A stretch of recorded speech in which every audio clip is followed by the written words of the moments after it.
미국 전체가 충격에 빠졌습니다.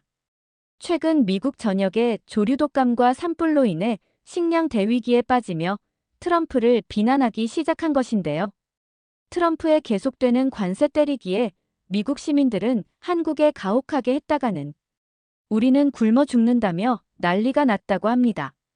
과연 미국에 한국에 살려달라고 SOS를 칠 수밖에 없었던 이유는 무엇일까요? 사연 바로 시작하겠습니다. 영상 시작 전 구독과 좋아요, 불우이웃을 위해 끝까지 시청 부탁드립니다. 안녕하세요. 저는 뉴욕타임스의 경제부 기자 루카스 밀러입니다.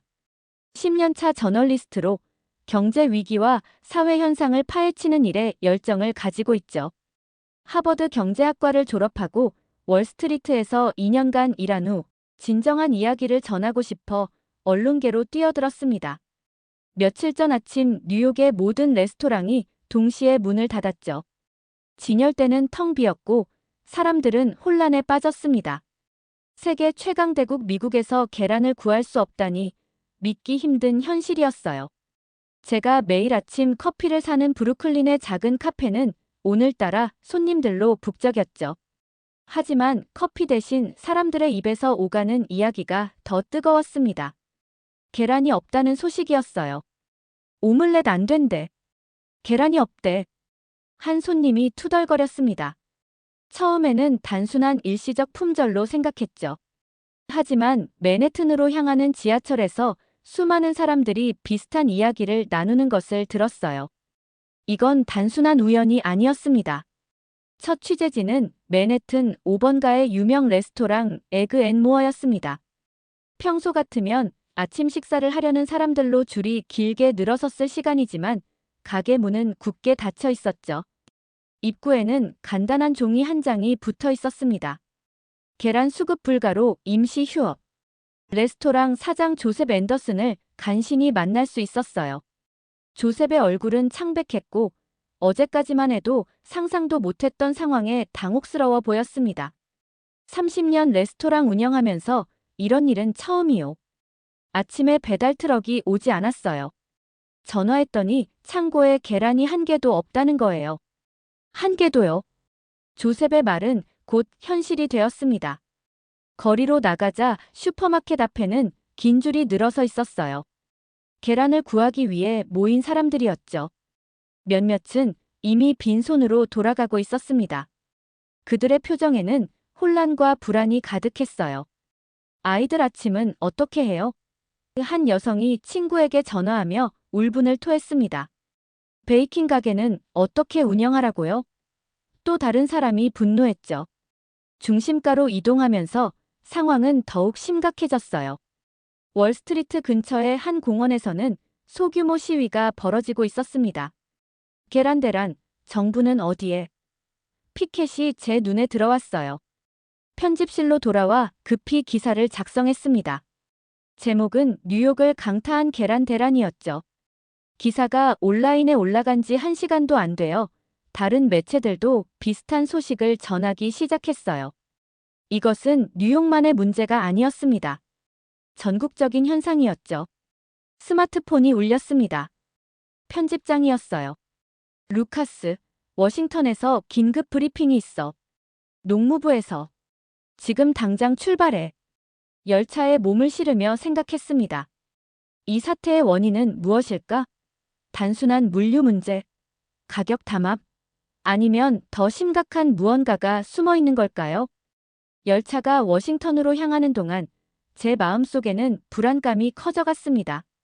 이것은 단순한 식품 부족 사태가 아니라 더 큰 무언가의 시작이라는 예감이 들었어요.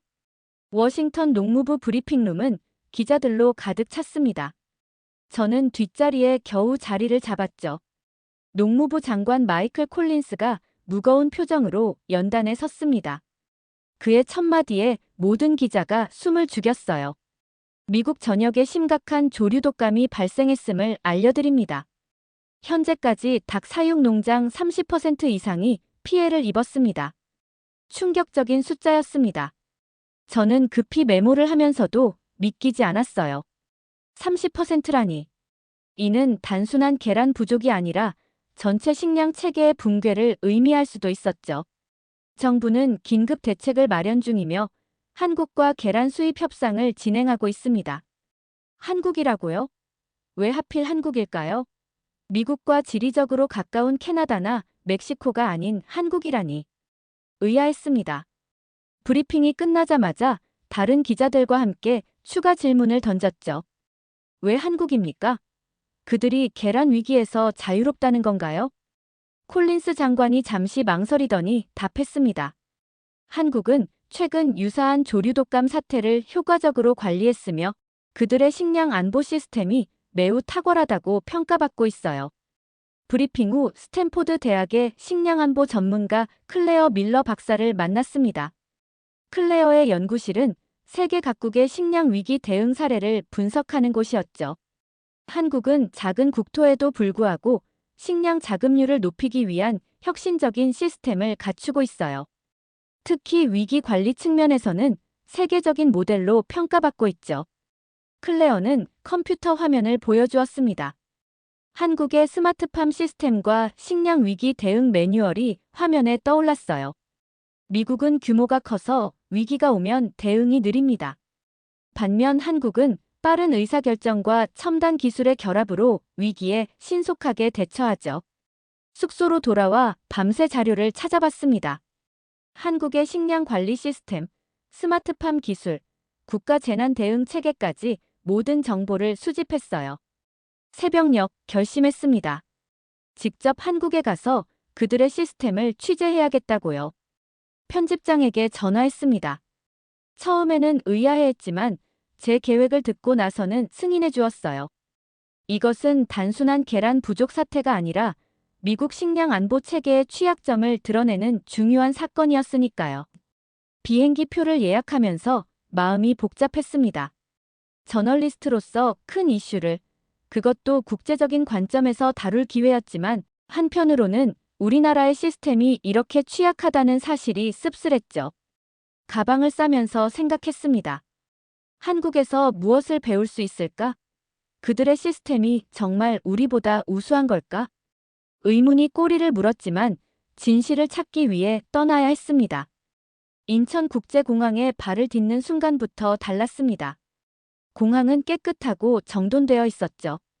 사람들은 질서 있게 움직였고 안내 시스템은 효율적이었어요. 미국에서 느꼈던 혼란의 기운은 전혀 없었습니다. 공항에서 서울 시내로 향하는 버스에서 창밖을 바라보며 생각했어요. 이 나라가 정말 계란 위기를 해결했을까? 의심이 들었습니다. 하지만 그 의심은 첫 번째 대형마트에 들어서는 순간 사라졌어요. 마트에 들어서자 계란 코너가 눈에 들어왔습니다. 빈 선반이 아니라 다양한 종류의 계란이 가지런히 진열되어 있었어요. 유기농 계란, 일반 계란, 특란, 왕란까지 선택의 폭도 넓었죠. 미국에서 빈 선반을 본 지 얼마 되지 않았는데 이런 광경은 충격적이었습니다. 무슨 일이에요? 사진 찍으시는 것을 보니 외국인 같은데. 마트 직원이 다가와 물었습니다.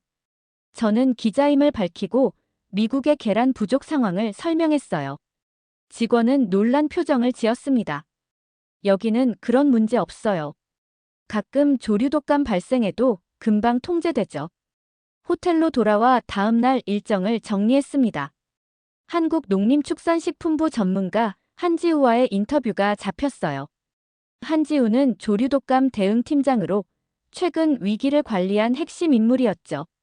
다음 날 아침 정부 청사로 향했습니다. 한지우는 단정한 차림의 40대 남성이었어요. 그의 사무실은 작지만 효율적으로 정리되어 있었습니다. 미국의 상황이 심각하다고 들었습니다. 안타깝네요. 한지우의 말은 공감이 담겨 있었습니다. 그는 컴퓨터 화면을 보여주며 설명을 시작했어요. 우리는 조류독감이 발생하면 즉시 AI 분석 시스템을 가동합니다. 확산 예측 모델을 통해 선제적으로 차단하죠. 사후 대응이 아니라 예방에 초점을 맞추는 거예요. 화면에는 전국의 닭 농장 상태가 실시간으로 모니터링되고 있었습니다. 각 농장의 온도, 습도, 달개 상태까지 모든 정보가 한눈에 들어왔어요. 가장 중요한 건 신속한 의사결정입니다. 위험 징후가 보이면 즉시 해당 지역을 격리하고 대체 공급망을 가동해요.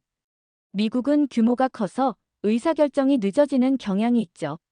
한지우의 말에 고개를 끄덕였습니다. 미국에서는 여러 주정부와 연방정부 간의 조율이 필요해 대응이 늦어지는 경우가 많았어요. 내일은 충남에 있는 스마트팜을 방문하시면 좋겠네요. 실제 현장을 보시면 더 이해가 빠를 겁니다. 인터뷰를 마치고 서울 시내를 걸었습니다. 거리는 깨끗했고 사람들은 바쁘게 움직였어요. 미국의 혼란스러운 모습과는 너무나 대조적이었죠. 식당에 들어가 계란찜을 주문했습니다. 평범한 음식이지만 지금 뉴욕에서는 구하기 힘든 음식이 되어버렸죠. 음식을 먹으며 생각했습니다. 한국의 질서정연함과 미국의 혼란, 이 차이는 단순히 규모의 문제일까요? 아니면 시스템의 차이? 아니면 문화적 차이? 이 질문들이 제 마음속에서 맴돌았습니다. 다음 날 충남으로 떠나기 전 서울의 밤거리를 걸으며 더 깊은 이해를 찾기로 했어요.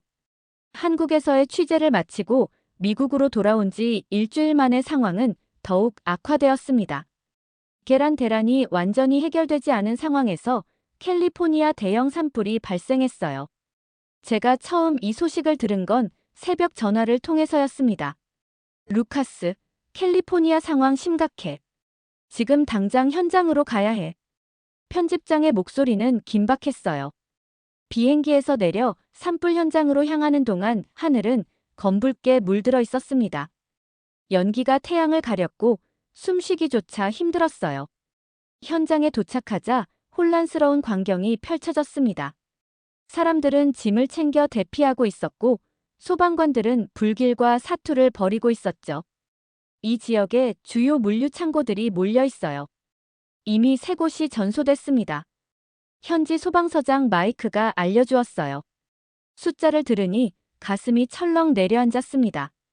이 창고들은 캘리포니아뿐만 아니라 서부 전역의 식료품을 공급하는 핵심 거점이었어요. 이미 계란 부족으로 혼란스러운 상황에서 다른 식품마저 공급이 끊긴다면 벤처라 카운티의 한 슈퍼마켓으로 향했습니다. 예상대로 상황은 심각했어요. 사람들은 공황 상태에 빠져 있었고 선반은 거의 비어 있었습니다. 특히 생필품 코너는 전쟁터 같았죠. 어제부터 물류가 안 들어와요. 창고가 불탔대요. 직원 제시카가 지친 표정으로 말했습니다. 인근 약국으로 이동했습니다. 여기도 상황은 마찬가지였어요. 필수 의약품들이 부족했고 특히 노인들을 위한 만성질환 약품이 거의 없었습니다. 할아버지 고혈압약이 떨어져 가는데 구할 수가 없어요. 한 여성이 울먹이며 말했어요. 현장 취재를 마치고 임시 숙소로 돌아와 기사를 작성했습니다. 이중고 계란 대란에 이은 물류 대란이라는 제목으로 상황의 심각성을 전했어요. 그리고 한국에서 보았던 재난 대응 시스템을 떠올렸습니다. 한국이었다면 어땠을까? 한지우의 말이 생각났어요. 우리는 위기 발생 전에 대비합니다. 여러 시나리오를 미리 준비하죠. 다음 날 재난대책본부를 방문했습니다. 회의실은 혼란스러웠고 담당자들은 지쳐 보였어요. 결정은 느리게 이루어지고 있었고 각 기관 간 소통도 원활하지 않았습니다. 각 주마다 대응 방식이 달라요. 연방정부의 지침과 지역 상황이 맞지 않을 때도 많고요. 연방재난관리청 직원 스티브가 솔직하게 말했어요. 숙소로 돌아와 한국의 한지우에게 이메일을 보냈습니다. 미국의 상황을 설명하고 한국의 재난 대응 시스템에 대해 더 자세히 물었어요. 답장은 빨리 왔습니다. 한국은 중앙재난안전대책본부가 모든 재난을 통합 관리합니다. 지자체와 중앙정부가 실시간으로 정보를 공유하고 AI 시스템이 최적의 자원 배분을 결정하죠. 창밖으로 여전히 연기가 피어오르는 산을 바라보았습니다. 미국의 분산된 의사결정 시스템, 느린 대응, 기관 간 소통 부재가 위기를 더 키우고 있다는 생각이 들었어요. 이것은 단순한 자연재해가 아니라 시스템의 문제였습니다. 다시 한국으로 돌아가 그들의 시스템을 더 깊이 이해해야겠다고 결심했습니다.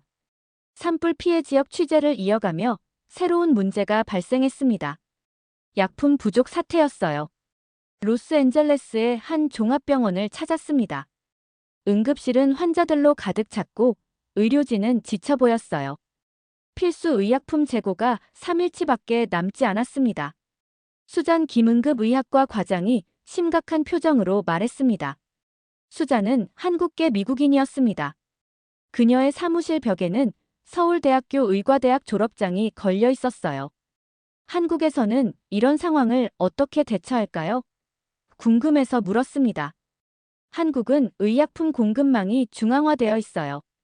재난 시 우선순위에 따라 즉시 재분배가 이루어지죠. 하지만 여기는 수잔은 한숨을 내쉬었습니다. 병원 근처 약국들을 돌아다녔습니다. 대부분 문이 닫혀 있었고 열린 곳도 빈 선반뿐이었어요. 한 약국에서는 노인들이 줄을 서서 기다리고 있었습니다. 당뇨약이 필요해요. 없으면 위험해요. 80대로 보이는 할머니가 약사에게 호소했어요. 죄송합니다. 물류센터에서 공급이 안 됩니다. 약사의 표정은 무기력했습니다. 지역 노인복지센터로 향했습니다. 그곳에서 만난 관리자 마사는 울분을 토했어요. 우리 센터 어르신 30%가 만성질환자예요. 약이 없으면 생명이 위험해요. 왜 정부는 대책을 세우지 않는 거죠? 센터의 어르신들을 보며 가슴이 아팠습니다. 그들의 불안한 눈빛, 약을 구하지 못해 떨리는 손길은 이 위기의 실체를 보여주었어요. 숙소로 돌아와 다시 한국의 한지우에게 연락했습니다. 의약품 공급 체계에 대해 물었어요. 그의 답변은 생각보다 간단했습니다. 한국은 재난 발생 시 모든 약국과 병원이 보유한 의약품을 실시간으로 파악합니다. AI가 최적의 재분배 경로를 계산하고 드론과 특수 차량을 이용해 신속히 배송하죠. 그렇게 할 수 있는 이유가 뭔가요? 추가로 물었습니다. 미리 준비하니까요. 위기가 오기 전에 시스템을 구축해 놓는 거죠. 그리고 모든 국민이 이런 체계에 협조합니다. 다시 현장으로 나가 지역 공무원들을 만났습니다. 그들의 대응은 너무나 느렸어요. 각 기관마다 다른 프로토콜, 다른 우선순위, 다른 판단 기준이 혼란을 가중시키고 있었습니다. 연방정부 지침을 기다리고 있어요. 한 공무원이 말했습니다. 그동안 사람들은 어쩌라고요? 제가 물었어요. 우리도 답이 없습니다. 그의 솔직한 대답이 더 충격적이었습니다. 호텔로 돌아와 창밖을 바라보았습니다. 여전히 하늘은 연기로 뒤덮여 있었고 거리는 혼란스러웠어요. 문득 한국에서 본 질서정연한 모습이 그리워졌습니다. 이건 단순한 향수가 아니었어요. 시스템의 차이가 만들어내는 결과의 차이였습니다. 기사를 작성하면서 결심했어요. 한 번 더 한국으로 가서 그들의 시스템을 더 깊이 이해해야겠다고요. 이것은 단순한 계란 부족이나 일시적 위기가 아니었습니다. 국가 시스템의 근본적 차이가 만드는 결과였어요. 뭔가 배울 점이 있을 거라 확신했습니다. 다시 한국 땅을 밟았습니다. 이번엔 충남 홍성의 스마트팜이 목적지였어요. 서울에서 KTX를 타고 1시간 반 만에 도착했죠. 역시 모든 것이 효율적이었습니다. 스마트팜 단지는 상상 이상이었어요. 외부는 평범한 농장 같았지만 내부는 첨단 연구소와 다름없었습니다.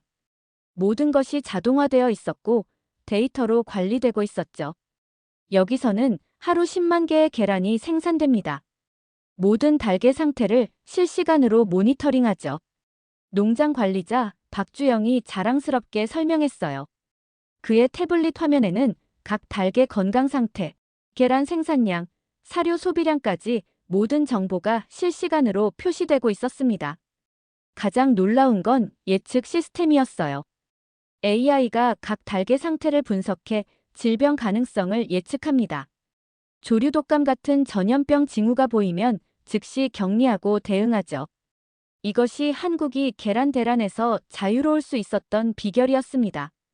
문제가 커지기 전에 미리 발견하고 대응하는 시스템이었어요. 가장 중요한 건 예방입니다.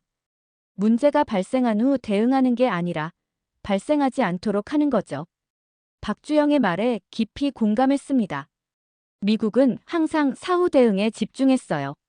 문제가 발생한 후 해결책을 찾는 방식이었죠. 농장 투어를 마치고 한국농촌경제연구원으로 향했습니다. 한지우가 거기서 만나자고 했어요. 연구원에 도착하자 그는 회의실로 안내했습니다. 이제 진짜 중요한 이야기를 하려고요. 기술만으로는 모든 걸 해결할 수 없어요. 한지우는 화면에 그래프를 보여주었습니다. 한국의 재난 대응 체계 변화 과정이었어요. 2000년대 초반까지 한국도 위기 대응이 미흡했습니다. 하지만 여러 재난을 겪으며 시스템을 개선했죠. 가장 중요한 건 철학의 변화였어요. 철학이요? 의아했습니다. 네, 문제 해결 방식의 패러다임 전환이죠. 개인의 책임에서 공동체의 책임으로, 사후 대응에서 예방 중심으로, 분산된 권한에서 통합된 의사결정으로 변화했어요. 그의 말이 제 마음에 깊이 와닿았습니다. 미국의 개인주의, 자율성 중시, 분산된 의사결정 방식이 위기 상황에서는 약점이 될 수 있다는 생각이 들었어요. 기술은 도구일 뿐입니다. 근본적인 건 철학과 문화예요. 모든 사람이 공동체의 안전을 위해 규칙을 따르고 시스템을 신뢰하는 문화가 중요하죠. 저녁으로 한지우가 한국 전통 식당으로 안내했습니다. 식사를 하며 더 많은 이야기를 나눴어요. 미국의 시스템도 장점이 많습니다. 창의성, 혁신성, 다양성은 어떤 나라보다 뛰어나죠. 하지만 위기 상황에서는 단점이 될 수 있어요.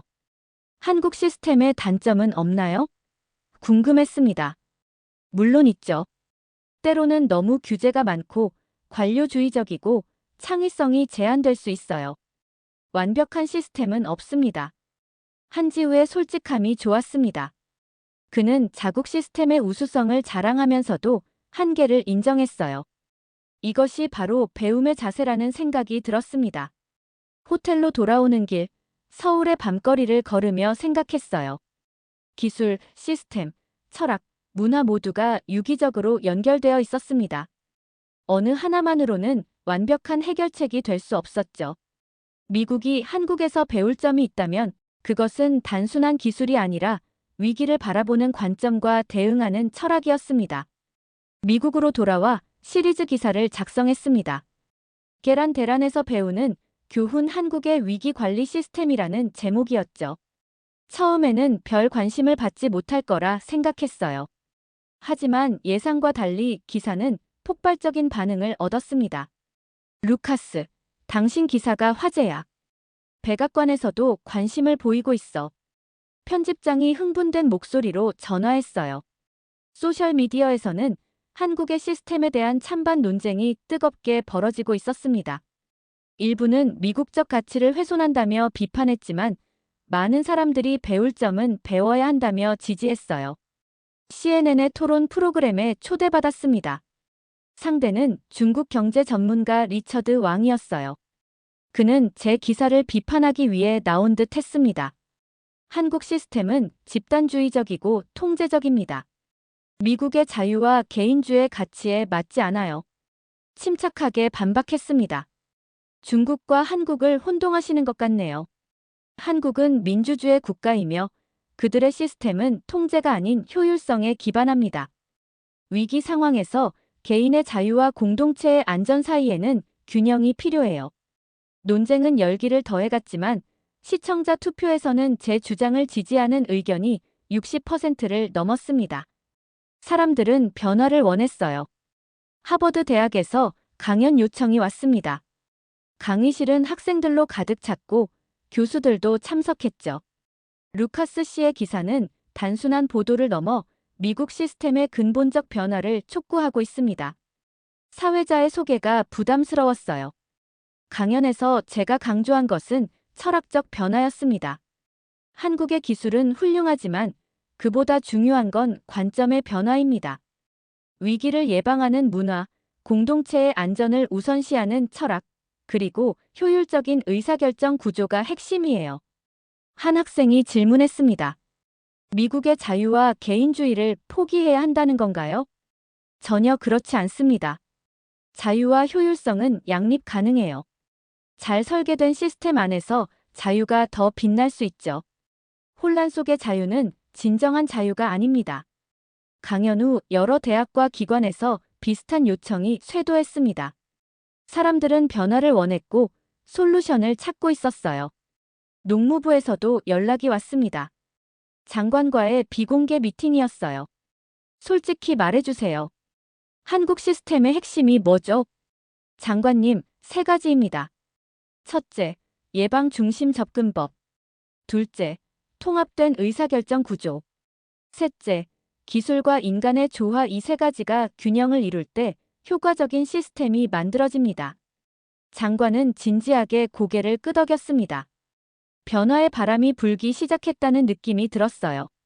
지난 몇 주간 미국 사회는 큰 혼란을 겪었지만 그 속에서 배움의 기회를 찾았습니다. 계란대란, 산불, 약품 부족 사태는 우리 시스템의 취약점을 드러냈지만 동시에 개선의 필요성을 일깨웠어요. 한국의 시스템이 완벽하다고 말할 수는 없습니다.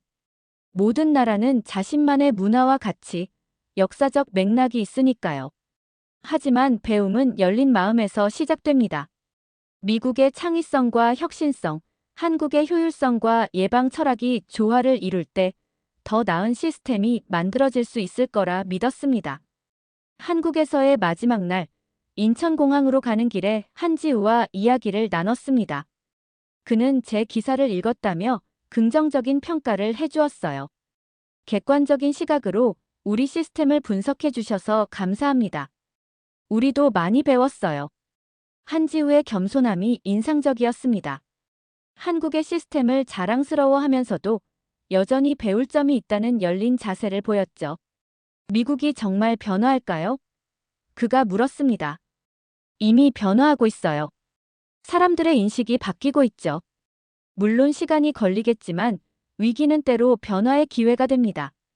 공항 로비에서 한국농림축산식품부 차관과 짧은 인터뷰를 했습니다. 그는 미국과의 협력에 긍정적이었어요. 우리는 경험을 공유할 준비가 되어 있습니다. 식량 안보는 모든 국가의 공통 과제니까요.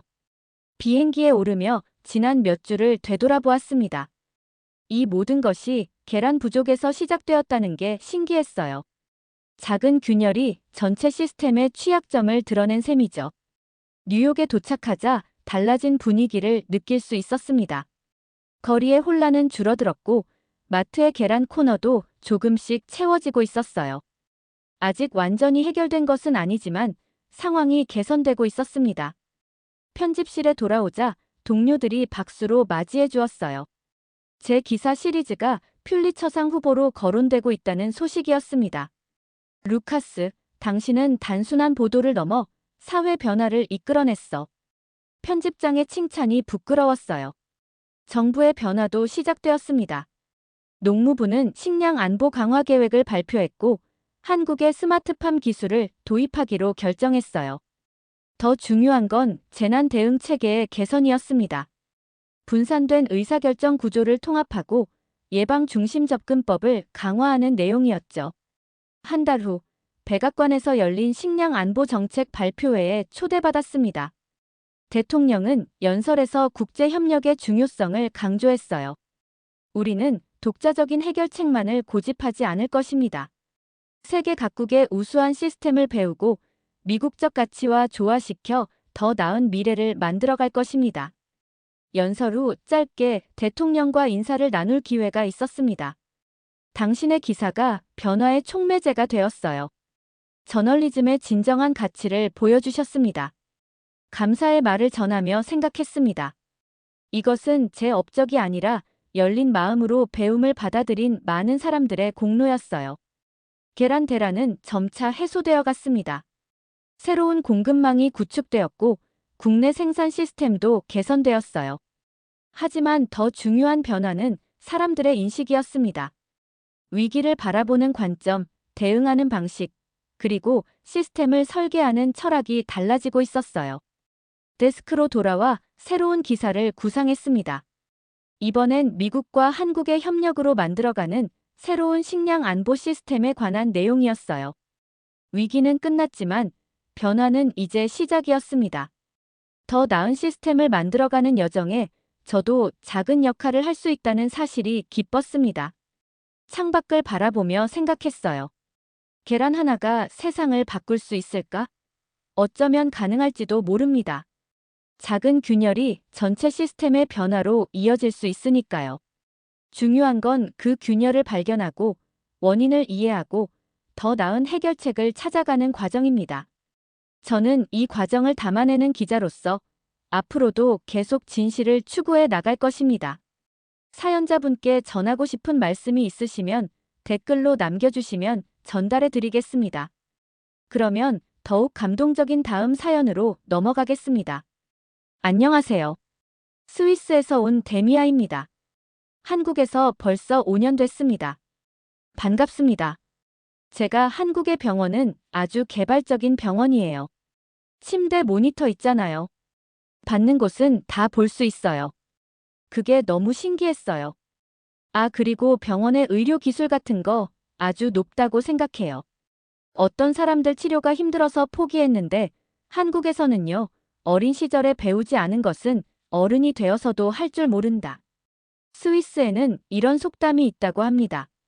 이 말은 어릴 때부터 배운 교육을 통한 것들에 대한 중요성이 중요하며 아주 어릴 때 배운 게 평생을 간다는 의미라고 합니다. 한국에서 비슷한 속담으로 3살 버릇 80까지 간다는 말이 있죠. 여기 한국에 와서 오랜 기간 동안 고치지 못했던 걸 한국으로 인해 고치게 된 이야기를 전하는 남성이 있습니다. 하지만 그의 부모님은 그의 한국인 여자친구를 만나고 나선 무표정으로 일관하며 급기야 그녀에 대해 솔직한 입장을 전하며 모두에게 충격을 빠뜨렸다고 하는데요. 도대체 그들에게는 어떤 사연이 있을지 오늘의 이야기 함께 들어보도록 하겠습니다. 안녕하세요. 저는 톰이라고 합니다.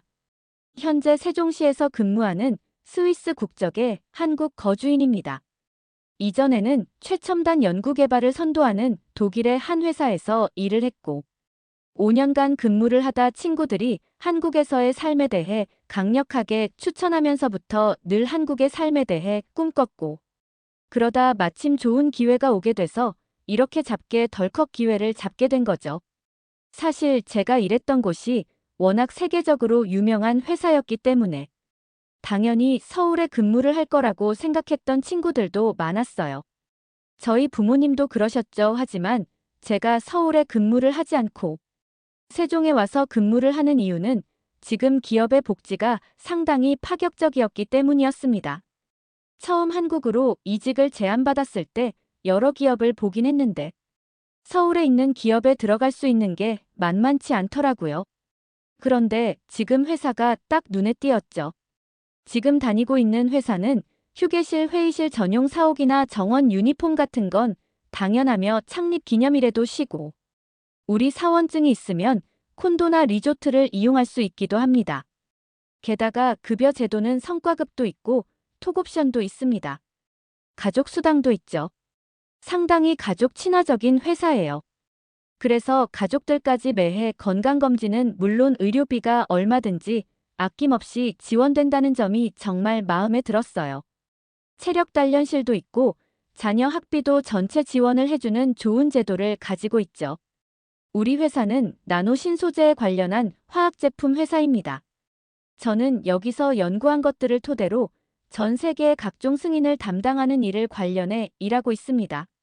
물론 서울에는 거의 매주 가요. 세종에 살고 서울에 살고 그 차이가 별로 느껴지지 않을 정도로 서울은 도로도 정말 잘 되어 있고 안 막히면 1시간 좀 넘게 드라이브 삼아 오면 되고 KTX를 타고 오면 드라마 한 편 보고 나면 딱 도착해 있으니까 저에겐 이 삶이 너무나도 만족스러워요. 한국의 모든 생활이 만족스럽고 좋았어요. 그중 가장 좋았던 건 제가 사랑하는 여자를 만났기 때문이었습니다. 제가 매주 서울을 달려가는 이유도 다 그녀 때문이었죠. 그녀는 병원에서 일하는 원무가 직원이었는데 회사 지정 병원에 서류를 내러 가야 할 일이 있어서 갔던 날이었어요. 서울 강남에 위치한 그 병원은 정말 너무 커서 아마 제 고향 친구들이 병원이라고 하면 놀랄 정도일 거예요. 스위스에는 대부분 그렇게 큰 건물은 없거든요. 병원이 한국처럼 화려하고 멋진 건축물의 모습을 가진 경우는 없다고 봐야지요. 아무튼 그 병원에서 저는 그녀와 운명 같은 첫 만남을 갖게 되었습니다. 저는 볼일을 끝내고 출출해서 로비에 있는 카페에서 간단한 빵과 커피 한 잔을 마셔야지 싶었어요. 바로 또 회사로 가봐야 해서 조금 다급한 마음이었죠. 딱 계산을 하려고 고른 제품과 손에 들고 있는 것들을 계산대에 내려놓는 순간 다른 손이 휙 하고 들어오는 걸 목격했습니다. 고개를 돌려보니 긴 생머리를 하나로 묶은 채 아주 아름다운 여성이 있었어요. 그녀와 제가 계산하는 타이밍이 겹쳐버린 거죠. 저는 깜짝 놀라 그녀에게 먼저 하시라고 내려놓은 제 소지품을 챙겨 뒤로 갔습니다. 그런 다음 계산을 하고 커피를 마시는데 시간을 확인하려고 꺼낸 휴대폰이 어딘가 이상하다는 생각이 들기 시작했습니다. 맙소사 저희 휴대폰이 아니었죠. 분명히 같은 기종의 같은 컬러였지만 배경화면이 제 휴대폰이 아니었습니다. 게다가 저는 와치와 연결을 해놨기 때문에 제 것이 아니라는 걸 확신할 수 있었죠. 바로 내려가야 하는데 솔직히 좀 짜증이 밀려오더라고요. 중요한 승인 절차가 있어서 꼭 제가 내려가야 하는 일정이었거든요.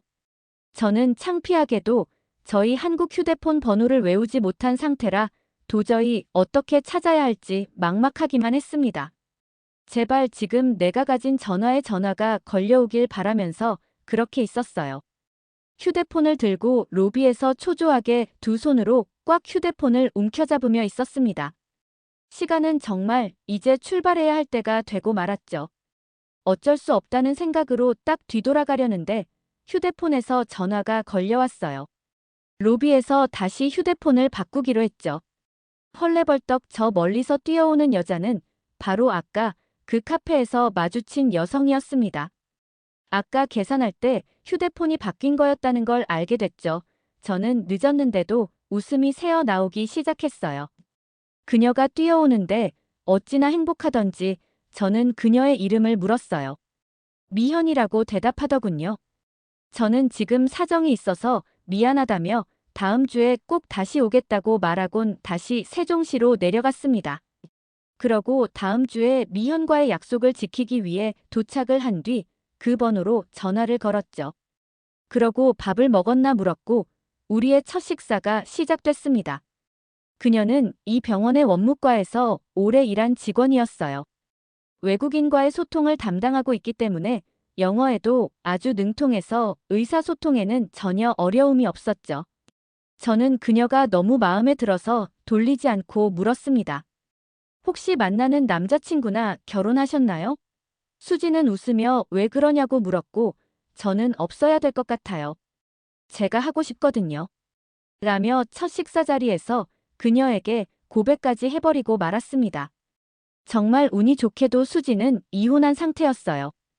1년 정도를 살다가 헤어졌다고 했죠.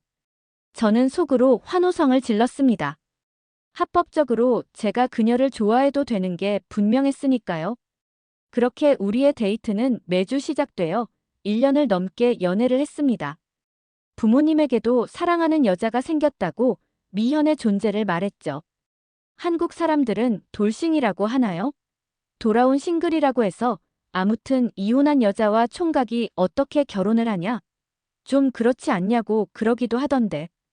유럽권에서는 그런 건 전혀 별로 상관하지 않아요. 결혼의 유무는 지금만 혼자라면 상관없죠. 사람이 중요하다고 생각하는 편이에요. 우리 부모님도 마찬가지셨죠. 부모님은 제가 그렇게 진지하게 생각하고 하루 종일 전화할 때마다 그녀 이야기만 하는 걸 보니 꼭 한번 만나보고 싶다고 하셨어요. 이번엔 뭔가 결혼을 할 것 같다면서 말이죠. 부모님의 예상은 정말 적중하셨어요. 저는 날이 갈수록 점점 더 미현과 있는 시간이 더 길었으면 하는 생각이 들더라고요. 그녀와 헤어지는 시간이 아쉽게만 느껴지고 더 가깝게 더 오래 지내고 싶다는 마음이 자리하게 됐습니다. 하지만 수지는 한 번의 결혼이면 충분하다며 결혼은 하고 싶지 않다고 거절했어요. 저는 그 이유를 물어야 했습니다. 실례인 걸 알지만 저는 들어야 했어요. 그래야 그녀를 붙잡을 수 있고 마음을 돌릴 수 있을 테니까요. 몇 번을 계속 진심으로 물어보는 저에게 수지는 정말 하고 싶지 않은 이야기지만 왜 결혼 생각이 없는지 그 이유에 대해 이야기해 주겠다고 했습니다. 미현이 결혼을 하고 나서 시부모님을 처음 봤는데 정말 너무 다른 분들이었다며 종교도 달라서 미현의 종교를 다니지 말라며 심지어 믿지 못하게 했고 결혼을 하면 무조건 애 셋은 낳아야 한다며 그녀를 마치 인형처럼 푸시했다고 했어요. 듣는데 제가 더는 들을 수 없을 만큼 화가 나더군요. 저는 미현에게 우리 부모님을 그럼 한번 만나보고 결정을 해달라고 잘 타일렀죠. 저희 부모님은 정말 절대로 그런 분들이 아니라 미현도 부모님을 만나고 나면 마음이 바뀔 수 있을 것 같다는 생각이 들었으니까요. 그래도 부모님을 한국에 오시라고 하려고 하고 있던 중이었어요. 그 이유는 저는 대학을 졸업하기도 전에 독일에 취업해 회사를 다니면서 제대로 부모님을 돌보거나 효도를 하지 못했고 가끔 돈을 붙이는 일이 전부였어요. 그러다 먼 한국까지 와서 살다 보니 부모님이 필요하신 순간에는 제가 늘 함께 해드릴 수가 없었습니다. 동생이 있긴 하지만 아직 학생이라 제가 부모님에게 잘해야 하는 게 당연한 건데 말이죠. 사실 이런 생각이 별로 없다가 한국에 와서 더 부모님 생각을 했던 것 같아요. 스위스도 가족적이긴 하지만 한국처럼 효라고 불리는 걸 특별히 중요시 여기지는 않아요. 한국에서는 전통적으로 효라고 여겨지는 걸 거의 가장 중요하게 여긴다고 생각이 들었어요. 직장 동료들과 한국 생활을 하며 친해진 친구들 일상생활에서도 느꼈죠. 한국은 정말 효의 나라라는 걸 말이에요. 이건 단순히 키워주신 돌봄이나 물질적인 지원을 의미하는 게 아니라 정서적으로 존경하는 태도와 마음속 깊이 존경하고 사랑하는 마음이 있다고 할까요? 서양처럼 서로 사랑한다는 표현을 작게 하지는 않아도 한국 사람들은 그 눈빛 일상의 행동 안에 모든 마음이 숨어 있다는 걸 깨달았죠. 한국 사람들은 이런 효를 기반으로 해서 사회적으로도 이걸 지키지 않는 사람은 책임감이 없고 사회적인 일원이 될 자격이 없는 것처럼 생각하는 경향이 있는 것 같아요. 그런 게 한국 사람들을 더 예의 있고 서로를 생각하는 공동체 의식이 강한 민족으로 만들어주는 게 아닌가 싶더군요. 시대가 변하면서 사람들은 점차 더 개개인 나에 대한 중요도만 높아지는 데 반해 한국 사람들은 여전히 효에 대한 마음을 잊지 않고 살더군요. 예를 들어 어버이날 돈다발이 계속 나오는 케이크나 꽃다발을 선물한다던가 첫 월급은 빨간 내복이라고 하나요? 그런 문화가 있잖아요. 한국에서는 자신의 부모에게 감사함을 표하고 챙기는 게 당연하게 여겨지잖아요. 그런 것에 비해 저는 너무 저만을 생각해 달려온 것 같다는 생각이 들더군요. 미현이 부모님에게 살뜰히 챙기는 모습을 보며 제 스스로를 더 반성하게 했죠. 미현은 부모님의 병원도 같이 가고 보험 처리도 돕고 하다못해 영화 예매까지 도와주는 착한 딸이더군요. 저는 부모님이 뭘 하시던 서로 그런 것에 관해서는 각자 하는 거라고 생각해 왔습니다. 미현이 저희 많은 면을 변화시킨 거죠. 제가 독일에서 한국으로 올 준비를 할 때부터 어머니는 얼굴부터 이유를 알 수 없는 편두통까지 한참을 호소하셨어요. 그 이후로 통화를 하실 때도 병원에 가봤지만 소용이 없었고 별 문제가 없는 것 같다고 하셨습니다. 그런데 통증은 가시질 않고 원인을 모를 고통에 힘들어 하시곤 했어요. 그러고 곧 나아질 테니 걱정 말라고 저희 걱정을 일축시키시곤 했죠. 저도 참 못난 게 그럴 때마다 어떡해요. 병원에 가보세요. 라는 말만 했었습니다. 물론 아버지가 계셨으니까 어느 정도 안심했던 거죠. 그런데 미현이 부모님을 챙기는 걸 보면서 그리고 저만 혼자 한국에서 건강에 대해 관리하는 스스로를 보며 미안하고 죄송해서 늘 모시고 싶다는 생각이 있었거든요. 회사에서 모든 지원이 나오기도 했으니까요. 게다가 얼마 전 영상 통화로 본 어머니의 얼굴이 믿기지 않을 만큼 야위셨기에 빨리 한국으로 병원으로 모시고 가야겠다. 결심을 한 상황이었습니다. 저는 미현에게 이런 상황들을 말했고 수지는 자신의 일처럼 걱정하고 놀라주며 얼른 우리 병원으로 예약을 잡아드릴 테니 빨리 그렇게 하자고 흔쾌히 수락해줬어요. 미현이 부담스러워할까봐 걱정했거든요. 천사 같은 미현과 부모님이 어서 빨리 만나기를 바랐습니다. 부모님이 한국에 도착하시기로 한 날, 그 무엇보다도 떨리는 날이었어요. 제가 선택한 곳에 선택한 사람 모두 부모님에게 처음 소개하는 날이었기 때문입니다. 얼마나 떨리던지 그건 말할 수 없는 그런 두근거림이었던 것 같아요. 게이트가 열리고 부모님이 저 멀리 보이자마자 알 수 없는 감동이 밀려왔습니다. 이렇게 부모님을 모시는데 오래 걸렸다는 죄송함과 반가움 그 와중에 야위어버린 어머니의 얼굴까지 말이에요. 요즘 특히 바쁘다고 신경을 못 썼던 날들의 미안한 감정이 몰려왔습니다. 부모님과 반가움에 포옹을 하고 정식으로 미현을 소개했습니다. 미현은 스위스의 전통 문화 중에 여자에게 꽃 선물을 하는 게 있다는 걸 배워왔다면서 꽃다발을 준비해 어머니에게 건네주었는데 정말 사랑스러웠죠. 그런데 이상하게 어머니는 표정이 제가 생각했던 것보다 그렇게 좋아 보이시지는 않았습니다. 물론 긴 비행 시간이 힘드셔서 그랬을 거라 짐작했어요. 배고프실 부모님을 모시고 한국을 드라이브하며 구경시켜드리고 우린 삼청동에 위치한 멋진 한정식 코스로 식사를 대접하기로 했습니다. 삼청각이라고 불리는 이곳은 저도 처음 와보는 곳인데 한국에서도 아주 유명한 곳이라고 했습니다. 전통적인 한옥의 모습을 갖춘 이곳은 원래 조선시대 왕실의 정자였다고 하더군요. 그 이후 다양한 역사적 변화를 겪으면서 현재의 모습으로 재탄생하다가 1972년에 공식적으로 문을 열었다고 수지는 자세히 설명을 해줬죠. 한국의 전통 문화와 예술을 경험할 수 있는 공간인 이곳은 전통 한옥 건축 양식을 기반으로 지어져 한국의 고유한 미를 간직하고 있는 아주 멋진 공간이었습니다. 이곳에서는 한옥의 구조와 아름다움을 가까이에서 체험할 수 있었어요.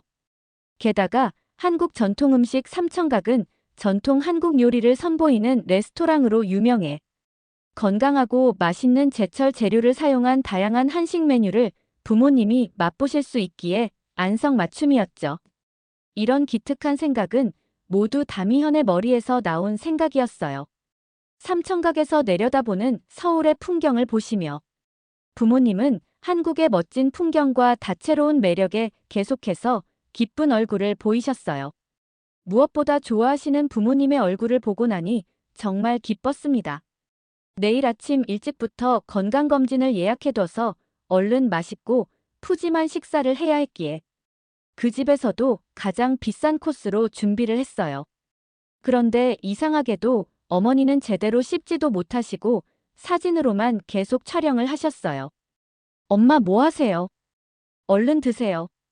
음식이 식으면 맛이 없다는 저에게 엄마는 턱 때문에 요즘 음식을 도통 씹을 수 없다는 이야기를 해오셨습니다. 그 이유 때문에 이렇게 몰라보게 야윈 얼굴이 되신 거라고 했죠. 저는 그래서 이번에 한국에서 머리부터 발끝까지 한 군데도 빠지지 말고 전체 검사를 받으시라고 말씀을 드렸죠. 끝나고 같이 남산을 보러 가자는 부모님의 의견에 미현은 이미 예정되어 있었던 치과 진료를 위해 가야 해서 내일 봐야 했는데요. 수지는 부모님에게 병원에 가봐야 해서 내일 봬요 라며 인사를 했고 저는 미현을 배웅하고 부모님과 서울 나들이를 이어갔죠. 그런데 이상하게도 부모님의 얼굴이 그 이후로부터 엄청 어두워지기 시작하셨어요.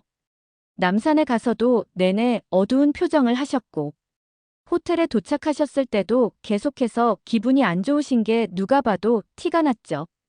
그러면서 미현은 병원에 간 게 진짜야 라며 미현에 대해서만 자꾸 물으셨어요. 저는 우리 부모님이 설마 한국식으로 말하면 일명 시집살이 같은 걸 하시려고 그런다고 생각했어요. 이전에 미현이 시어른에 대한 트라우마가 어느 정도 있는지 알고 있었던 저는 이건 애초부터 반드시 잡고 가야 할 문제라는 다짐이 생겼습니다. 결국 제가 먼저 말을 꺼냈죠. 아빠, 엄마 미현에 대해 할 말 있으면 숨기지 말고 빨리 하세요. 부모님은 아니라고 말하셨지만 제 눈을 속이실 순 없죠. 저의 최근에 결국 부모님은 속내를 털어놓으셨습니다. 너 솔직하게 말해야 한다. 미현이 그 아이 어디 많이 아픈 애니? 저는 갑자기 그게 무슨 소리냐고 물었죠. 그러자 부모님이 하시는 말씀에 저는 웃음이 새어나왔습니다.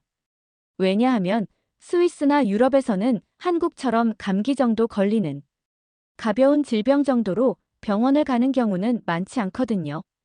한국처럼 병원이 많지도 않고요. 게다가 미현이 엄마에게 선물한 꽃다발은 10송이였는데 사실 스위스에서는 꽃을 선물할 때는 홀수케를 주는 것이 예의거든요. 짝수는 장례식이나 슬픈 자리 죽은 사람에게 준다고 여겨지죠. 어머니는 문화적인 차이에 처음엔 당황하셨다가 병원까지 간다고 하니 아들이 선택해서 처음 보여준 여자가 혹시나 상처를 주진 않을까 하는 걱정이 떠올라 그랬다며 미안하다고 말씀하셨죠. 저희는 그제야 오해를 풀며 한국에 대해 설명을 해드릴 수 있었죠. 생각해보니 충분히 그러실 수 있을 것 같았어요. 스위스의 꽃 선물이나 한국에서의 병원을 가는 문화 같은 것들도 결국 직접 살아보고 나서야 알 수 있는 것들이잖아요. 그거 아세요? 한국은 정말 골목마다 병원이 있잖아요. 한국 사람들에게는 익숙한 모습이시겠죠. 하지만 저에게는 결코 익숙한 모습이 아닙니다. 서울 시내에는 정말 조금만 둘러보면 어떤 병원이든 10분 거리에 하나씩은 존재하는 것 같아요. 약국도 마찬가지죠. 편의점도요. 한국 사람들은 그게 얼마나 편한지 잘 모르는 것 같아요. 이건 정말 전 세계에서 오직 한국만 그럴 거거든요. 아무튼 우리나라나 유럽권에서는 겉으로 봤을 때 딱 봐도 아파 보이는 사람. 아니면 병원에 잘 가지 않는 편인데 부모님은 좀 걱정이 되셨나 봐요. 저는 그건 오해라고 한국 병원 시스템에 대해 설명드리기 시작했죠. 부모님은 결코 믿을 수 없다고 하셨어요. 그도 그럴 수밖에 없는 게 스위스는 사설 병원은 아주 적고 거의 공공의료시설을 주로 이용합니다. 국립건강기금을 통한 공공의료보험 시스템을 통해 제공받지 않으면 상당히 비싼 금액을 져야 하거든요. 물론 저걸 쓰더라도 한국에 비해서는 턱없이 비싼 비용이 들긴 하지만요. 스위스의 시스템은 미국에 비해서는 아주 잘 되어 있지만 예약을 하고 한번 의사를 만나기도 어려운 문제에 직면할 수밖에 없습니다. 의사 한 명당 보는 환자의 수가 한국에 비해 현저하게 적거든요. 뭐 이런 문제로 현재 한국에서 의사 정원에 대한 문제가 발생하고 있다고 생각하는데 저는 결국 한국이 더 좋은 시스템을 구축할 거라고 봅니다. 스위스, 독일, 한국에서 모두 생활을 해본 저로서는 한국이 전 세계에서 최고인 의료기술이자 서비스 시스템을 구축하고 있다고 확신하거든요. 한국은 사설 병원만 4,000개가 넘는 걸로 알고 있어요. 스위스에 비하면 일반적으로 의료 서비스를 이용하는 환자들이 왜 낮은 서비스를 받게 되는지 알 수밖에 없는 구조입니다.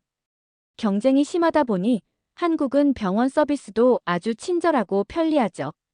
모든 경제 시장은 공급과 수요에 따라 결정되는 만큼 스위스는 한국을 따라가려면 아직 한참 멀었다고 보면 됩니다. 저도 처음 왔을 때 이런 점이 적응하기 힘들기도 했어요. 스위스는 공공의료보험기관인 NFG라 불리는 곳이 있어요. 이곳은 국민들이 낸 세금을 기반으로 하며 스위스에 거주하는 모든 시민과 영주권자에게 기본적인 의료 서비스를 제공합니다. 근로자, 자영업자 그리고 그 가족들은 자동적으로 이 보험에 가입을 하게 되고 세금은 직접적으로 NFG에 납부됩니다. 이 공공보험을 통해 병원 방문 진료, 필수 의약품, 긴급 의료 서비스 등이 커버되는데요. 공공의료보험 외에도 사설 의료보험을 선택할 수 있어요. 물론 돈이 많다면 말이죠. 즉 돈이 많을수록 더 빨리 의료 서비스를 이용할 수 있다는 겁니다. 한국처럼 누구에게나 균등하게 일찍 온 사람 예약한 순서대로라는 개념이 아니라 가진 보험에 따라 누릴 수 있는 서비스와 의료의 퀄리티가 달라진다고 생각하시면 됩니다. 스위스의 의료 시스템은 비교적 잘 발달되어 있지만 공공의료 서비스의 경우 아주 긴 대기 시간이나 제한된 자원으로 인해 늘 문제가 발생하고 있어요. 하지만 사설보험을 선택할 만큼 여력이 없는 사람들은 아파도 별 방법이 없죠. 스위스의 국민들은 대부분 20에서 30% 정도의 세금을 내게 되는데 자기세 사설보험까지 더 내게 되면 그 금액이 상상이 가시나요? 정말 상당히 부담스러울 수밖에 없는 금액입니다. 다음 날 우리는 병원으로 향해 부모님의 모든 검사를 시작했습니다. 평소 부담스러우셔서 받지 못하셨던 MRI까지 전부 다 받았죠. 부모님은 걱정하셨지만 저는 모두 다 지원이 나오고 일정 금액이 넘어가면 부담해야 하지만 스위스와 같은 금액을 내는 게 아니니 절대 걱정하지 말라고 말씀드렸어요. 부모님은 이 모든 시스템이 하루 만에 이루어질 수 있다는 한국 병원 검진 시스템에도 놀라셨지만 최첨단 의료 로봇을 사용해 검사를 하는 방식을 보면서 한국은 스위스와 달라도 차원이 다른 세계를 살고 있다며 연신 감탄을 하셨습니다. 우린 가장 문제가 되고 있는 어머니를 괴롭히는 얼굴 통증 원인을 찾아야 했어요. 3년을 가까이 스위스에서 병원을 다녔지만 고치는데 쉽지 않아 늘 진통제를 달고 사셨다고 했거든요. 놀랍게도 한국 의료진들은 단박에 그 원인을 파악했다며 결과를 들으러 오라는 전화가 걸려왔습니다. 솔직히 결과를 들으러 가면서 뇌종양이나 심각한 질병이면 어떡할지 많이 떨리고 무서웠습니다. 제발 부디 엄마의 건강을 기도하며 의사 선생님 방문을 노크하고 들어가게 됐습니다. 그러자 정말 놀라운 소리를 듣게 되었습니다. 엄마가 여태까지 아픈 이유는 신경과가 아니라 치과로 갔어야 한다는 말씀을 하시는 거였어요.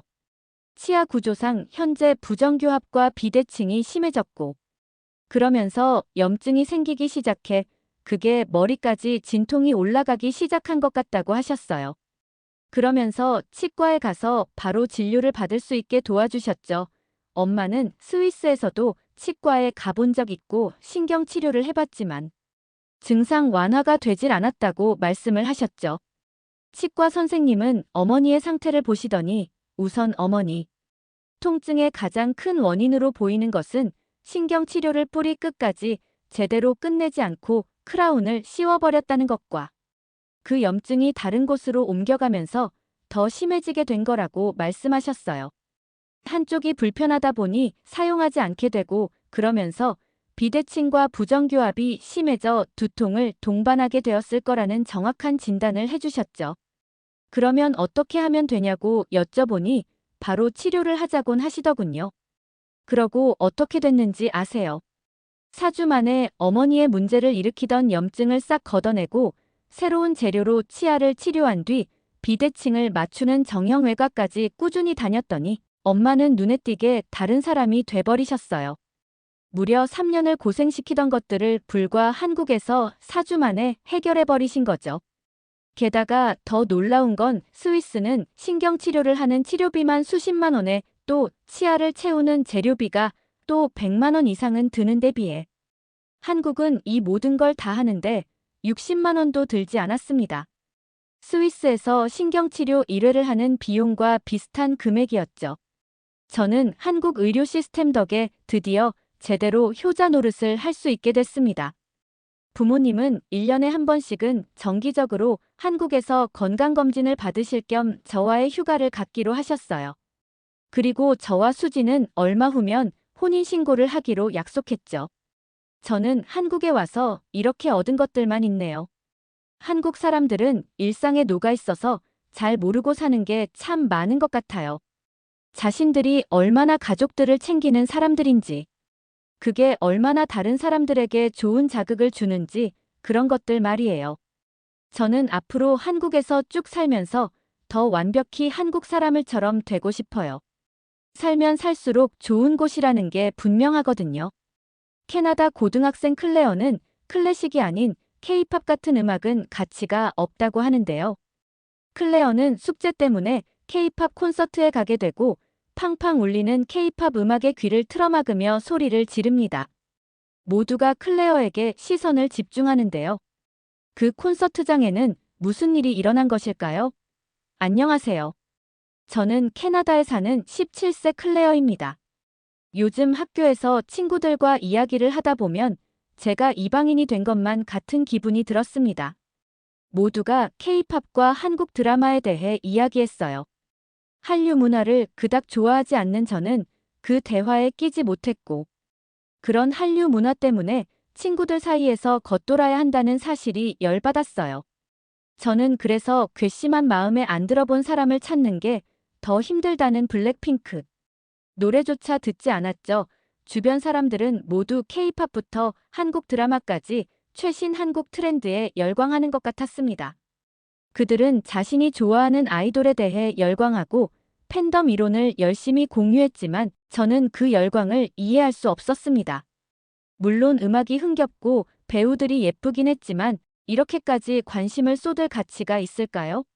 저는 항상 캐나다 고전 예술과 문학에 더 관심이 많았어요. 모네 그림의 시대를 초월한 아름다움이나 보들레르의 심오한 글귀가 저에게 말을 건네는 무언가가 있거든요. 저는 약간 오래된 영혼이라고 할 수 있을 것 같아요. 그래서 모두가 한류에 열광할 때 저는 전혀 공감할 수 없었습니다. 그런데 예상치 못한 일이 일어났어요. 사회 시간에 선생님께서 글로벌 문화 현상과 그 영향에 대해 탐구하라는 과제를 내주셨어요. 반 친구들이 신나게 한국의 모든 것에 대한 프로젝트를 계획하기 시작했고, 저도 그 프로젝트를 해야 했어요. 억지로 시작한 프로젝트였죠. 할 이유를 찾지 못했거든요. 한류의 기원과 영향력을 조사하는데 많은 시간을 보냈어요. 기사와 학술 논문을 읽으며 이 문화 현상이 어떻게 전 세계를 강타했는지 이해하려고 노력했습니다. 그리고 그거 아세요? 처음에는 회의적이었지만 한국 아티스트와 팬들의 헌신과 열정에 감탄하지 않을 수 없었습니다. K-팝 산업이 40억 달러 이상의 가치를 지닌 것으로 추정된다는 사실을 알고 계셨나요?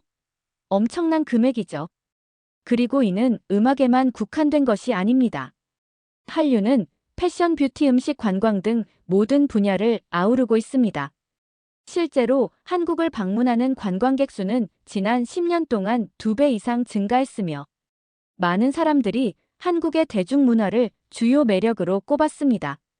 조사를 더 깊이 파고들면서 한류를 단순히 지나가는 트렌드로 치부할 수 없다는 것을 깨달았습니다. 그 이상의 무언가가 있고 직접 경험해 볼 필요가 있다는 생각이 들었죠. 그래서 호기심과 걱정이 뒤섞인 마음으로 학교의 K-팝 댄스 동아리 모임에 참석하게 되었습니다. 댄스 스튜디오에 들어서자 신나게 수다를 떨며 스트레칭을 하고 있는 학생들이 저를 맞이했습니다. 방 안은 에너지로 가득 차 있었고 저는 조금 어색한 기분이 들 수밖에 없었습니다. 하지만 음악이 시작되고 그룹이 춤을 추기 시작하자 저는 완전히 매료되었습니다. 그들의 움직임은 매우 정확하고 동기화되어 있었고 그들의 얼굴에는 기쁨이 전염되었습니다. 학생들의 춤을 지켜보면서 제가 너무 성급하게 판단했다는 것을 깨달았습니다. 이 학생들은 단순히 트렌드를 무의식적으로 따라가는 것이 아니라 기쁨과 공동체 의식을 가져다주는 무언가에 열정을 쏟고 있었습니다. 그 열정에서 발산되는 에너지에 매료된 듯한 느낌이었어요. 한국 문화와 그들의 콘텐츠에 대해서 처음으로 궁금해졌죠, 그날. 저는 한류에 대한 새로운 감사와 더 많은 것을 배우고 싶다는 열망을 품고 댄스 스튜디오를 떠났습니다. 이것이 제가 세상과 제 자신을 바라보는 방식을 바꿀 여정의 시작에 불과하다는 것을 저는 거의 알지 못했습니다. 그 후 몇 주 동안 저는 한국 문화 탐험에 몸을 던졌습니다. 파리에서 열린 K-팝 페스티벌에 참석해서 관중들의 에너지와 무대 위에 놀라운 공연에 빠져들었습니다. 또 한국 요리 수업을 들으며 김치와 비빔밥 같은 맛있는 요리를 배웠어요. 새로운 경험을 할 때마다 한류와의 벽을 하나씩 부수는 느낌이었습니다. 단순한 엔터테인먼트가 아니라 세계와 공유해온 풍부한 문화유산에 대한 것이었죠. 그리고 배우면 배울수록 더 많은 것을 알고 싶었습니다. 사회 시간에 진행하는 프로젝트를 준비하면서 한류를 완전히 새로운 시각으로 바라보기 시작했습니다. 한류는 단순히 지나가는 트렌드나 피상적인 유행이 아니라 사람들을 하나로 모으고 문화 간의 이해를 증진시키는 강력한 힘이었죠. 그 순간 저도 그 일부가 되고 싶다는 생각이 들었습니다.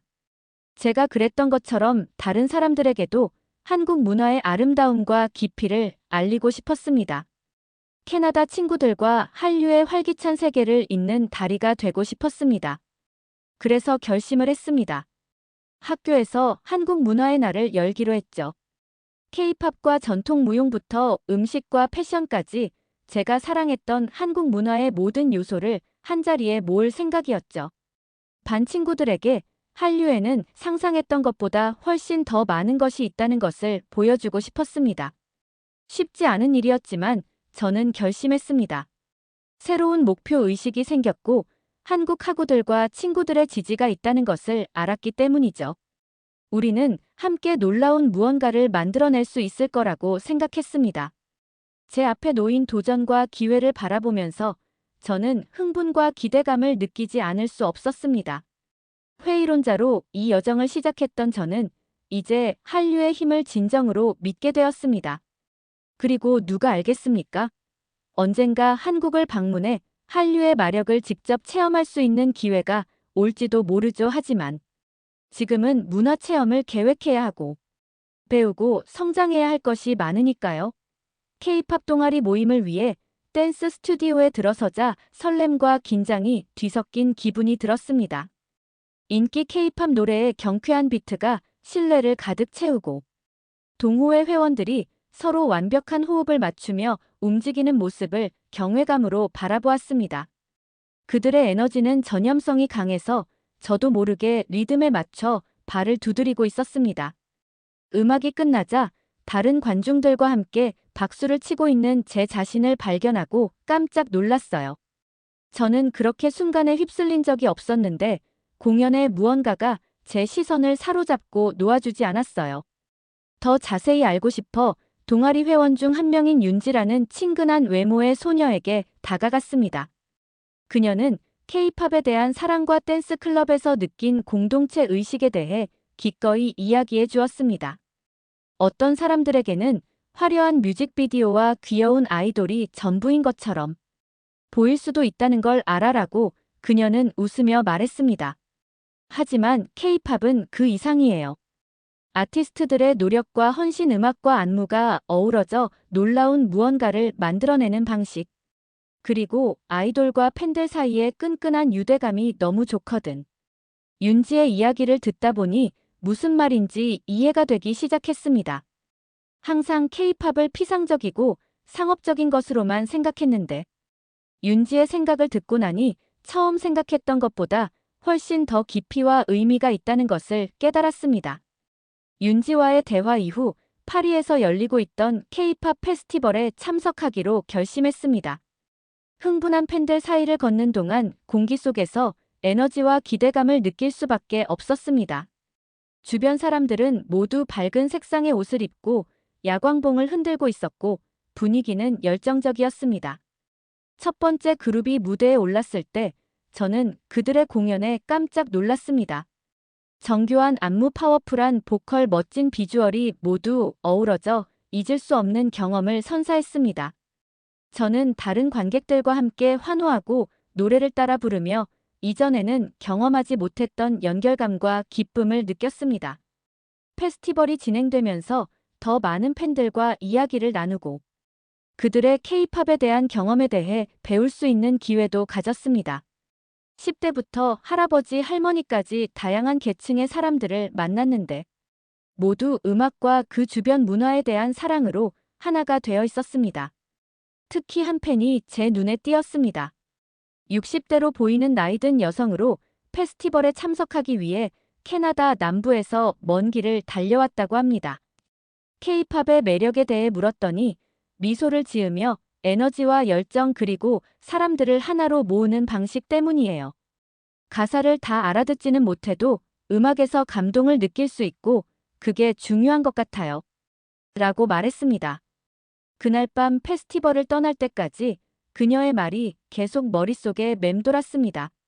저는 항상 음악을 개인적인 것이라고 생각했는데 K-팝은 음악이 그 이상일 수 있다는 것을 보여주었습니다.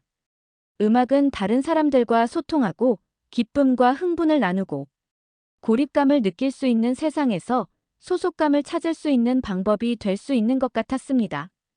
그 후 몇 주 동안 저는 한국 문화의 다양한 측면을 계속 탐구했습니다. 요리 수업을 들으며 김치와 비빔밥 같은 전통 요리를 만드는 법을 배웠어요. 음악과 춤이 사람들을 하나로 모으는 것처럼 음식도 사람들을 하나로 모을 수 있다는 사실에 감탄했습니다. 반 친구들과 함께 김이 모락모락 나는 밥과 야채를 먹으며 웃고 떠들면서 식사를 나누다 보니 이전에는 경험하지 못했던 따뜻함과 공동체 의식을 느낄 수 있었습니다.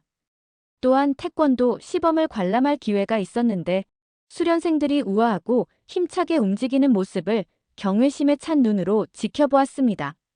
그들의 훈련과 헌신에 깊은 인상을 받았고 태권도 예술과 K-팝 예술의 유사점을 발견할 수 있었습니다. 둘 다 수년간의 훈련과 연습이 필요했고 정말 놀라운 수준의 정확성과 기술을 요구했습니다. 하지만 가장 인상 깊었던 경험은 아마도 한국 전통 의상을 현대적으로 재해석한 패션 전시회를 관람한 것이었습니다. 전시회를 둘러보면서 디자이너들이 전통적 요소와 현대적 스타일을 조화시켜 아름답고 의미 있는 작품을 만들어내는 모습에 감탄했습니다.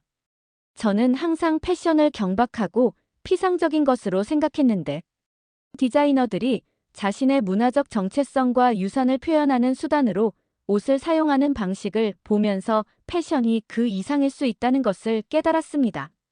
과거와 연결되는 동시에 미래를 바라보는 이야기를 전달할 수 있는 방법이었죠.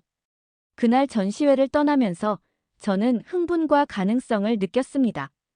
회의적인 시각으로 이 여정을 시작했지만 이제는 한류를 완전히 새로운 시각으로 바라보기 시작했습니다. 단순한 엔터테인먼트나 트렌드가 아니라 사람들을 하나로 모으고 서로 다른 커뮤니티 간의 이해를 증진시키는 힘을 가진 깊고 의미 있는 문화 교류였죠. 숙제를 위한 조사였지만 어느새 저는 정말로 한류 문화라는 것을 즐기고 있었습니다. 그 문화 교류의 힘을 맛본 것일지도 모르겠습니다. 저는 그 교류의 일부가 되어 다른 사람들에게도 제가 느꼈던 것처럼 한국 문화의 아름다움과 풍요로움을 전하고 싶다는 생각을 했습니다.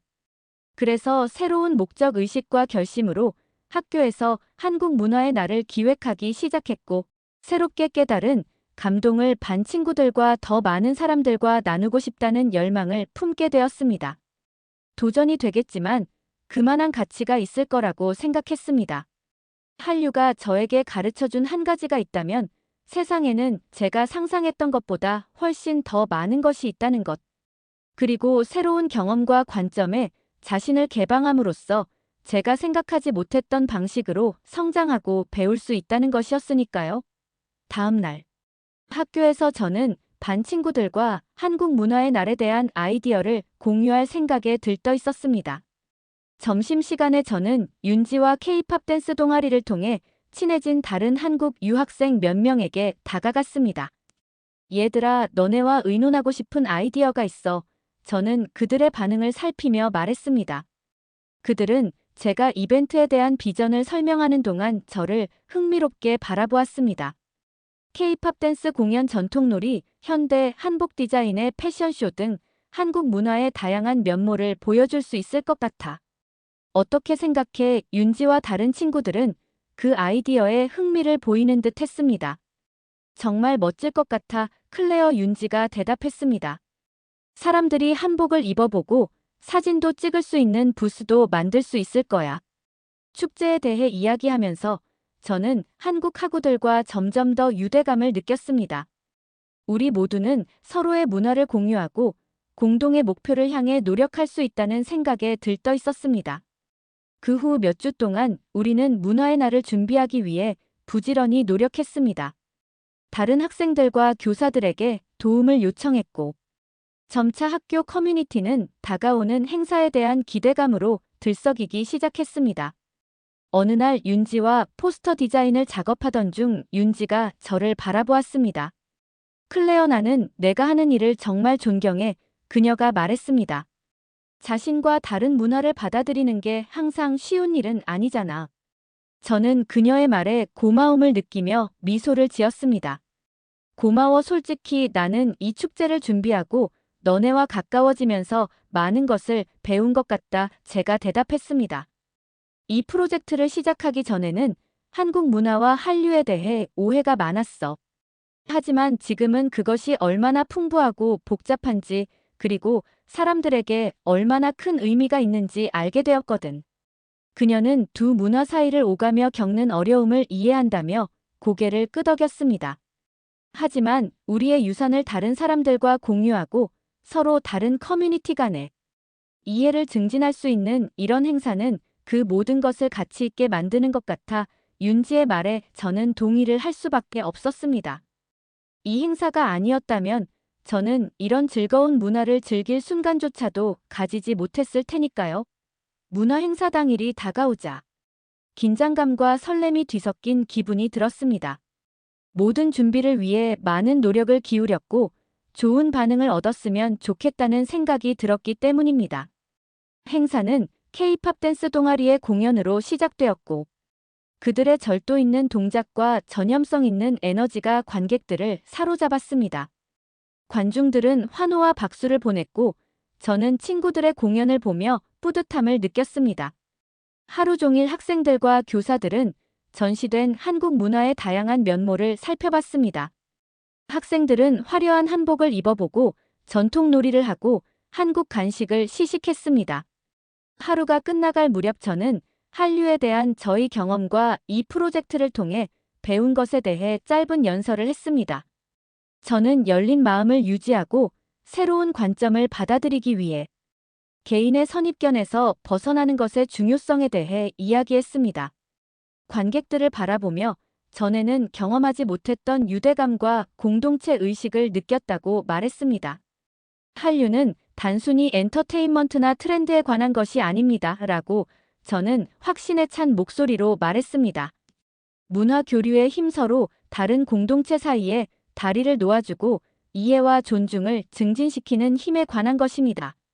제 연설이 끝나자 박수갈채가 쏟아졌고 만감이 교차하는 것을 느꼈습니다. 회의적인 마음으로 이 여정을 시작했지만 이제는 제가 진정으로 의미 있는 일에 동참하고 있다는 것을 깨달았습니다. 문화가 있는 날 이후 몇 주 동안 저는 계속해서 한국 문화를 탐구하고 어학 수업을 들으며 다음 여름에 한국 여행을 계획했습니다. 한류를 직접 체험하고 한국의 풍부한 문화에 빠져보고 싶었거든요. 문화가 있는 날을 통해 반 친구들이 달라지는 모습을 보면서 큰 보람을 느꼈습니다. 학생들은 한국 문화에 대한 질문과 호기심을 가지고 저에게 다가오기 시작했고 이전에는 거의 알지 못했던 세계에 대해 더 많이 배우고 싶어 했습니다. 이 경험을 통해 저는 문화 교류의 힘에는 한계가 없다는 것을 깨달았습니다. 새로운 경험과 관점에 자신을 개방함으로써 우리는 서로 다른 커뮤니티 사이에 다리를 놓을 수 있고 이해와 존중을 증진하며 더 연결되고 하나가 되는 세상을 만들 수 있습니다. 그리고 그것은 제 평생에 남을 교훈이라는 것을 깨달았습니다. 한국 문화의 날 행사 이후 몇 주 동안 저는 그 어느 때보다 학교 커뮤니티에 더 많이 참여하고 있는 제 자신을 발견했습니다. 행사의 성공으로 반 친구들 사이에서 문화 교류에 대한 새로운 관심이 촉발되었고 저도 그 대화의 일부가 되어 기뻤습니다. 저는 더 이상 대화에 끼지 못하는 이방인이 아니었습니다. 저는 학교의 다문화 교류 프로그램에 참여하기로 결심했고 계속해서 문화 간 이해를 탐구하고 증진하고 싶다는 열망을 품게 되었습니다. 이 프로그램은 학생들이 다양한 배경을 가진 또래 친구들과 교류하고 서로의 경험을 공유하며 서로에게서 배울 수 있는 기회를 제공했습니다. 프로그램 중 한 모임에서 저는 최근 한국에서 캐나다로 이주한 지석이라는 학생을 만났습니다. 우리는 한류에 대한 공통된 관심과 문화를 이어주는 한류의 잠재력을 통해 유대감을 형성했습니다. 지석이는 한국 문화가 전 세계 사람들에게 영향을 주고 있다는 사실이 놀라워라고 말하며 눈을 반짝이며 열정을 드러냈습니다. 언어와 문화적 맥락은 다르더라도 인간의 보편적인 경험과 감정에 공감하기 때문이겠지. 그의 말이 가슴에 와 닿았고 바로 이것이 한류의 성공 비결이라는 것을 깨달았습니다. 단순히 귀에 쏙쏙 들어오는 음악이나 멋진 비주얼이 아니라 더 깊고 근본적인 수준에서 사람들을 연결하는 방식이었죠. 저는 한국과 그 나라의 문화를 정말 좋아하게 되었고, 그곳에서 나아가 한국과 한국 사람들에 대해 더 깊이 이해하기로 결심했습니다. 그리고 한국어 수업도 듣기 시작했죠. 낯선 소리와 문법 구조의 어려움을 겪으면서 많은 이민자와 교환학생들이 새로운 문화에 적응할 때 겪는 어려움에 대해 새롭게 인식하게 되었어요. 그 어려움 속에서도 한국어와 한국 문화에 점점 더 빠져드는 제 자신을 발견했습니다. 한국 드라마와 예능 프로그램을 시청하며 조금씩 한국 사회에 대해 알아가는 제 자신이 신기했습니다. 지식과 이해도가 높아지면서 다른 사람들과 공유하고 싶은 마음도 커졌습니다. 저는 한류와 한국 문화에 대한 제 경험에 대해 글을 쓰는 블로그를 시작했고, 점점 더 많은 관심 독자들과 저의 통찰과 관찰을 공유했습니다. 블로그를 통해 문화 교류에 대한 저의 열정을 공유하는 전 세계 사람들과 소통할 수 있었습니다. 제 여정에서 영감을 받아 다른 문화에 대한 탐험을 시작했다는 독자들의 메시지를 받았고, 제가 변화를 만들어가고 있다는 자부심과 목적 의식을 느꼈습니다. 그해 여름 드디어 한국을 방문할 기회가 생겼습니다. 비행기에서 내려 북적이는 서울의 거리에 들어서자 전에는 경험하지 못했던 설렘과 경이로움을 느꼈습니다. 그 후 몇 주 동안 저는 유적지를 방문하고 새로운 음식을 맛보고 현지인들과 교류하며 한국 문화에 푹 빠져들었습니다. K-팝 콘서트와 팬미팅에 참석하여 팬들과 아티스트 모두의 열정과 헌신에 감탄했습니다. 하지만 이번 여행에서 가장 기억에 남는 순간은 서울 외곽의 작은 전통 한옥마을을 방문했을 때였습니다. 좁은 골목길을 걸으며 정교한 건축물과 현대적인 건물이 조화롭게 어우러진 분위기에 감탄하면서 과거와 현재가 모두 연결되어 있다는 느낌을 받았습니다. 그 조용한 사색의 순간, 저는 한류의 진정한 힘을 깨달았습니다. 엔터테인먼트 산업의 화려함만이 아니라 문화와 세대 간의 간극을 좁히고 사람들을 하나로 모으는 방식이 바로 그것이었죠. 캐나다로 돌아갈 때 저는 그 깨달음을 가지고 돌아갔습니다. 한류와 함께한 여정이 저를 전혀 예상하지 못했던 방식으로 변화시켰고, 새로운 관점과 가능성에 눈을 뜨게 했다는 것을 알았습니다. 그리고 처음에 회의감부터 깊은 감사와 이해에 이르기까지 저희 여정을 되돌아보면서 저는 제가 정말 특별한 무언가의 일부였다는 것을 알았습니다. 한류는 문화 교류가 일방적인 것이 아니라 관련된 모든 사람을 풍요롭게 하는 과정이라는 것을 가르쳐 주었습니다. 새로운 경험과 관점의 마음을 열면 다양성이 존중되고 이해가 증진되는 더 연결되고 서로 배려하는 세상을 만들 수 있다는 것을 보여줬습니다. 그리고 그것은 제가 앞으로 어떤 여정을 떠나든 자랑스럽게 이어갈 수 있는 유산이라는 것을 알았습니다.